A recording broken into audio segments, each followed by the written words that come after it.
উপার্জনের জন্য কয়েক কোটি মানুষের ঢাকায় থাকা, এবার সেই ঢাকা ছেড়ে মানুষের বাড়ি ফেরার স্রোত। ঈদ উৎসবে বাস, ট্রেনে ঘরে ফেরাদের গল্প নিয়ে সাদাত হাবিবী সেতুর রিপোর্ট। যাত্রাটা শহর ছেড়ে ঘরের পথের। ঢাকা ছেড়ে যাবার সব পথেই এখন এই মিছিল। দুই ঈদেই এই চিত্রটা নিয়মিত। এখন যে কোনো ব্র্যান্ডের পুরাতন এসি বদলে নতুন ওয়ালটন এসিতে উপভোগ করুন 25% ছাড়। সেই সাথে নিয়মিত যেন প্রতি বছরের অভিযোগও, দেরি করে বাস ছাড়া আর বাড়তি ভাড়ার। তবুও নারী পোতা আছে যে গ্রামের মাটিতে, সেখানে না গেলে উৎসব কি আর উৎসব থাকে? ভাড়াটা একটু বেশি হচ্ছে ভাইয়া।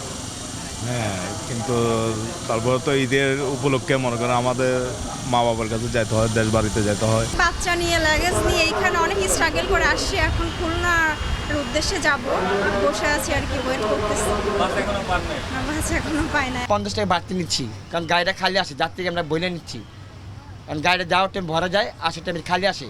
সায়দাবাদ বাস টার্মিনালে যাত্রীদের জন্য অভিযোগ বুথও চালু আছে।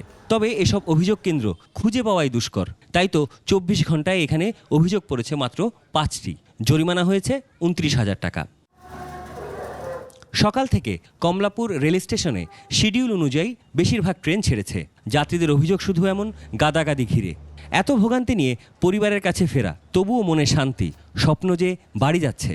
তার উপর ঈদের লম্বা ছুটি। কারণ আমাদের বাংলাদেশের প্রেক্ষাপটে সব কিছু ঢাকা কেন্দ্রিক, এখন কর্ম কিছু করে খেতে হবে, ঢাকা আসতেই হয়, কিন্তু বাড়িতে তো মন পড়ে আছে। কর্মক্ষেত্রে জীবিকার তাগিদে বাচ্চাদের লেখাপড়ার জন্য তো ঢাকা শহরে থাকে। সবার তো নারীর টান তো একদম গ্রামেই পোতা আছে, তো যতই কষ্ট হোক বাড়িতে যাচ্ছি। তেমন কোনো ভোগান্তি নেই।